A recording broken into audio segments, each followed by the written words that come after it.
From CHGO, it's Adam Ho. And from The Athletic, it's Adam Jahns. It's one of the craziest games that I've covered live. That crazy for me. I feel like, how many times a season do we say that? Yeah, but this one, I know. In the red zone. I'm not disputing what you're saying. I'm just like, how does this franchise keep doing that? Anyway, who cares? Here they are, the Adams, Hoge Jahns.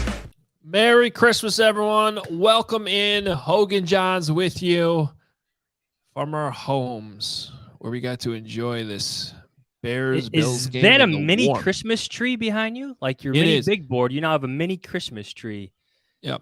in your display there. I stole it from my son's room. I'm the Grinch. He's on the naughty list?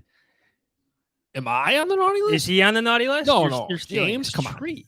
James doesn't have a naughty bone in his body. Okay. No way. Me, that's a different conversation. But yeah, no, I temporarily stole the tree as a prop, and we are returning it by the end of the night because he does keep that in his bedroom and he likes to have his Christmas tree during Christmas. Yeah. Who doesn't love Christmas? Right? I love Christmas. So we are going to be keeping this episode short because we both have people at our houses right now. And we snuck downstairs or wherever we're sneaking to get this episode for you. I got a brother-in-law coming over who's going to tell me I have every wrong opinion about the Bears. So unless you want him to take over this podcast. I kind of do now. Yeah, actually. I don't have to be the one to tell you that. Yeah. That's great. Christmas combo. Yeah. I gotta say it was nice. You know, the game wasn't great. The offense was horrendous after the first drive. Like, yeah, for the first time in a long, even the Washington game earlier this year, which was like the crazy loss of the year, like they were still moving the ball in that game. The issue was that they weren't converting. It was the red zone problem there. Our intro still has all those highlights. This was like really, I feel like the first time all season where like the Bears offense looked completely incompetent. And here's the thing. I don't think it means anything. Thank you. Like I don't, it just was like almost like a throwaway game today with the weather and you're playing the Bills and everybody's hurt. Offensive line, wide receivers. The best part of the game was being able to watch it with my son because we never get to watch games with our kids. So I still enjoyed it. I kept my son number 2 had a lot of commentary during the game, and I kept some of the innocent remarks, but he had he had a few. Yeah, like no, not like he was swearing or anything, but he may think the Bears. Like think about my 9-year-old son this is the Bears he has grown up with. One good year. Oh, yeah. So he has pretty strong opinions of what the Bears are or what they can be, but he is a big Justin Fields fan. As opposed to us in our upper 30s, we've seen 2 good years. We had those Lovie Smith years. Yeah. Wow, and those were good years. Yeah, there was a Super Bowl year in there. There was an NFC Championship game year. And then that about wraps it up. Yeah, 2018. Crazy. 2018. Flash in the pan. The win against the Vikings in 94, right? When they went on the road in the playoffs and won. Then I don't even know if you consider that a good year. That was more of like a fluke playoff victory. But anyway, look, I really don't know what conclusions there are to take from this game. The defense couldn't stop the run, didn't seem interested in tackling. I don't think the weather, I mean, it was just not like the most Bear weather as a myth game ever. All it did was slow down your best player and result in multiple drops in key situations. Cole Kmet had one. Dante Pettis had one. Seriously, like even if you're pulling for like the future, the 2 bright spots there, Kyler Gordon got a pick and Velus Jones Jr. actually for the first time all season looked pretty decent, was good in the kick return game and made a couple nice catches for you, including one deep ball. You were down to watching backups, like backing up backups. Yeah. Seriously, literally. It is what it is. It's just, it is what it is. Right? Like there's, at some point, the Bills, if you look at the records, the Bills and the Bears have the exact opposite record. At some point, the more superior team as in the one leading the AFC, as the one fighting for the number 1 seed in the AFC and the unofficial title of the best team in the NFL, was going to look like it. Were they not? I think you saw them wear down the Bears. They own the line of scrimmage. It is what it is. Yeah, I mean, congrats to anybody who live bet the Bills when it was a close game around halftime, or when the Bears were up. What were they up? 10-7, 10-6 because they missed extra point. 10-6 at halftime. Oh, Cairo Santos got back on track. There's another positive. And His first one didn't Carlos look good. Santos. Yeah, him too. But it got through. Yeah, one look but the CBS field goal camera angles today were weird. It didn't help at all. Honestly, the best thing that happened today was the Texans won. The Bears could somewhat realistically get the first pick. The Houston Texans have to play Jacksonville next week, and then they go to Indy in week 18, which is a winnable game. I wouldn't even rule out the Texans, by the way, the last few weeks. They played the Cowboys tough. Was it the Chiefs? The Chiefs tough. And then they win against the Tennessee Titans today. So they're frisky in these final 2 games, I feel like. Like they really seem to be like a team that's getting better. It's not out of the question that they win one more game. And if they win one more game and the Bears lose their last 2, the Bears have the first pick. And it's a lot of bargaining power. Exactly. On the table of Ryan Poles. You and I were talking about this before the show went live. This happened in 2021 with the Jets and the Jaguars. The Jets won 2 games late in the season, one from having the first overall pick to the second, and then you saw the Jaguars select Trevor Lawrence first overall. You saw the recently benched again Zach Wilson go to the Jets at number 2. Yep. And they played each other Thursday night. And you saw firsthand, head-to-head, which team's in better shape. I'm glad you brought that up. 2020, it was week 15. It was the same exact week we're in now. Well, yes, the 2020 season, 2021 draft. Yeah. Yes. It's week 16 now, but with 3 games to go, because now there's an extra game. I don't know if you guys remember this, but the Jets went on the road to LA against the Rams. We're good. They hadn't won a game all year. Everyone's thinking the Jets are not going to win a game. And they somehow go in there and win. They win 23-20. And then the following week, they come back home and they beat the Browns 23-16.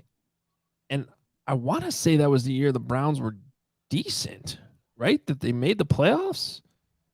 Yeah, the Browns were 11-5 that year. So the Jets pulled off these 2 crazy wins right at the end of the season. Jaguars get the first pick. Jaguars get Trevor Lawrence. Jets end up with Zach Wilson. Who do you think right now? I mean, these people in New York must be like, well, they're used to it. The 2 worst wins in franchise history. Yeah. Without a doubt. They're used to this feeling of quarterbacks being selected high and not panning out, which Chicago is. Yeah. Also, look, this game felt like a second, like, oh no, the Bills are gonna drop this one. Maybe the Bears keep this interesting. Maybe they sneak out a win. But you and I have talked about this. And like at worst, the Bears would go from the 2nd overall pick maybe to the 4th or 5th. Right? And you're probably still okay with that for the most part because you have your quarterback. Justin Fields has changed the conversation about the Bears and their quarterback position. But now we're seeing decisions like Jalen Johnson going on IR. Look, if they were playing for anything, I think Jalen Johnson not only avoids IR, I think he plays in this game. So now we're starting to see decisions like that. I think the disappointing thing to me, John's, about this game today, and it's not really necessarily anyone's fault. I think it's a product of injuries, product of the weather, but there just wasn't anything in it for Justin Fields, I feel like. He had a really nice drive to start the game, but credit the Bills for making the adjustments they made they really contained him. They tried a couple design runs, and the Bills were all over it from that point on.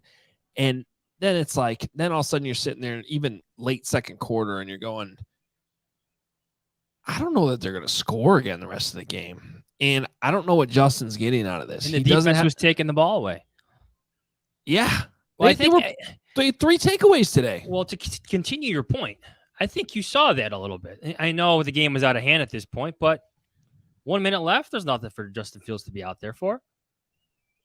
I know you see that a lot around. Turned out he got hurt too, but yeah, he's throwing the ball on the sideline.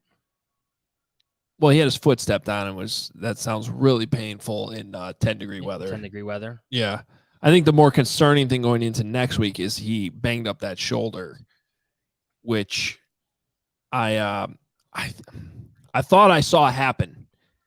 It was when he was running out of bounds to the near sideline in the second quarter, and he kind of lowered his shoulder into the guy not to hit him, but to sort of absorb the contact. And I could see they went to the close up and his face was grimacing. And I was like, oh no, I think he just aggravated that shoulder. And from that point on, like the Bears didn't even try to run the ball with him. And then they had nobody to throw to. So if you're the Bills, you just gang up on David Montgomery and Khalil Herbert. And it's like, what answer do you have? Yeah. And then so from that point on, it just sort of felt like a wasted game. All right. So although you still got something good out of Velus Jones, I will say, that's a win today. Yeah. You saw the deep ball through the wind, in the snow, into the cold. Nice placement. Something to take away from it. You know, Matt Eberflus is going to talk about the positives he takes away. He mentions them all the time, at least in his meetings. Maybe not publicly all the time. So he should lead. He'll lead this week with the Texans' victory. Yes. All right, but so let's say you're Matt Eberflus, Luke Getsy, and you have your meeting with Ryan Poles on Monday. Justin Fields isn't feeling himself. Like, what's the conversation? So here's where I'm at on this. I would have been more receptive to the idea of just, let me see how do I want to phrase this. I think it depends on the situation, right? So if this had been last week, he dings up his shoulder and he's kind of iffy. And we don't even know if he is iffy. Justin said after the game, he's going to grit it out for the last 2 games. And that I'm sure he'll want to play. But here's where I'm going with this. No Claypool, no EQ, no Tevin Jenkins, no Cody Whitehair. The shittiest weather you could possibly have. Well, maybe not possibly, but it was pretty damn bad. And it definitely, I thought, slowed Justin down. Yep. Okay. All those things listed. This is actually a game where I'd have been like, well, maybe there's not much use in you playing. Maybe this is a week we give you a week off. This week now, the game's in Detroit. Fast surface. Indoors. If Claypool's coming back, I think that matters. You got to evaluate Claypool. I don't know if EQ comes back from the concussion or not, but I think there's a chance he's missed a couple of games. They didn't put him on IR, right? So, do they really have to evaluate Claypool, though? They traded for him. Obviously, it's a high evaluation. I would argue, if anything, him not playing kind of negates the conversation of a contract extension. Like, you could put that on hold for the time being, which maybe the Bears would like to do. Because you still have Darnell Mooney, Cole Kmet, Jalen Johnson. Yeah, it should be on hold. Yeah. But now it could really be on hold because he's not playing. I guess I'm just saying that I think there's a higher likelihood that he can get something out of this Detroit game. Remember what the Lions game earlier this year was one of his best games. I think there's more you can get out of this Detroit game than this Bills game today. And so I'm not on the shut them down train, I guess is what I'm trying to say. I'm not there. Maybe week 18 against the Vikings, depending on what they have to play for, depending on what the weather is, depending on who's healthy, I'll get there. But I'm not quite there yet. I think there's a lot you can get out of this last game, including fantasy championship. There it is. The truth, everyone. Adam Hoge thinking with his own self-interests, like a Scrooge that he is on Christmas. Full transparency. Week 18 sit anyone. Actually, I made the wrong choice. I should have played Trevor Lawrence over Fields. I think my choice was defensible, but yeah, Lawrence ended up having more points. See, I don't think I would ever, like, I even surprised myself a bit. Like, I believe in the value of winning, even for young teams. I really do. I'm not obsessed with draft position. With the amount of injuries that the Bears are dealing with, again, putting Jalen Johnson on IR, Jack Sanborn on IR, both with injuries that if you ask the Bears, if it was earlier in the season, they come back and play. Right. Like, at this point, like, what's the point? Yeah. Well, and I think it is a moot point, to be honest with you. I don't It's think a better way to put it. I don't think they have a chance in hell to win these last 2 games. Yeah. Maybe unless the Vikings have nothing to play for in week 18. And that's the scary situation. Who's their backup? Probably still Sean Mannion. Sean Mannion versus Nathan Peterman. They made a couple changes there. Remember, because they had Kellen Mond on the roster for a little bit. Let me look up the Vikings depth chart. I don't think Sean Mannion went anywhere, though. Oh, and didn't the Bears have that a couple years ago? They played the Vikings. Yeah, Mitch Trubisky threw that touchdown late, or had that big play to who was the wide receiver? Gabriel?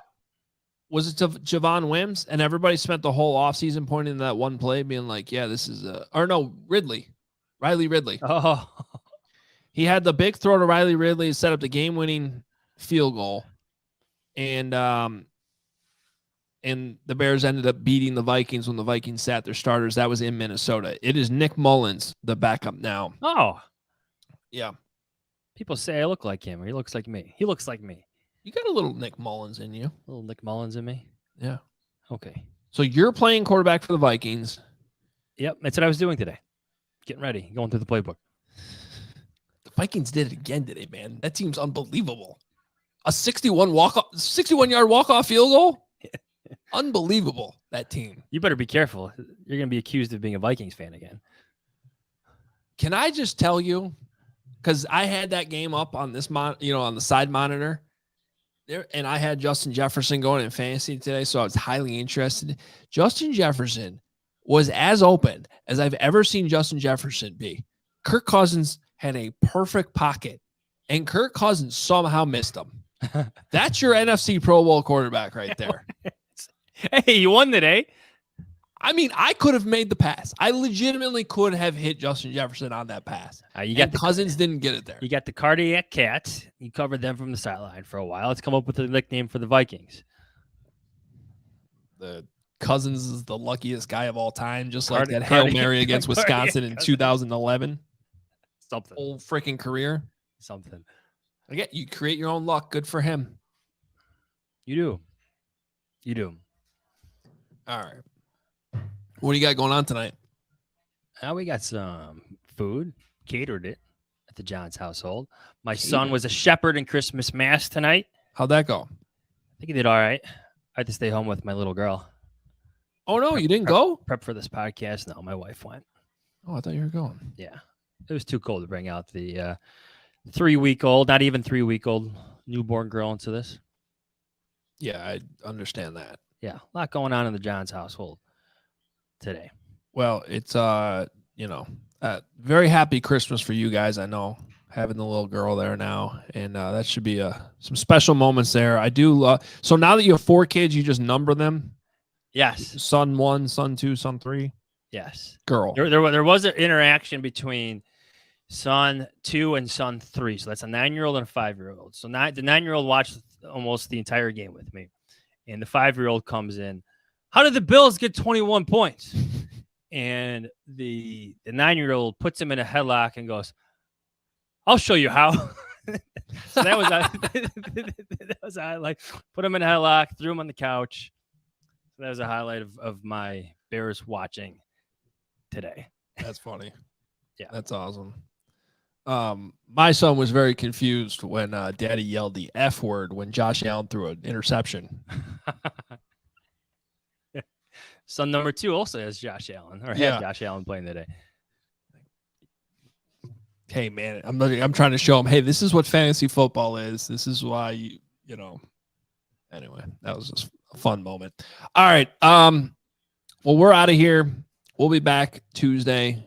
break things down. We'll get more news. Obviously, we'll get a better idea what's going on with Justin Fields. Maybe shutting him down is somewhere on the table. I imagine that in some conversation, Matt Eberflus and Ryan Poles have. Someone has to raise that idea. Yeah. At Hallis, all right? Ian Cunningham, maybe. Jeff King. I'm sure Getsy, Andrew Janoko. It's a conversation worth having without a doubt. But I think the return of some of the other guys could impact it. And the fact that you're playing indoors in Detroit. So, all right. Follow us on Twitter at Adam Hoge, at Adam Jahns. Johnsy's on The Athletic. I'm at allchgo.com. Merry Christmas, everyone. I hope everyone has a great couple days here. Enjoy it with your family. And we appreciate each and every one of you listening, watching, however you do it. YouTube. You guys are the best. Check out the merch at obviousshirts.com. Merry Christmas. We'll talk to you on Tuesday. Merry Christmas. See ya.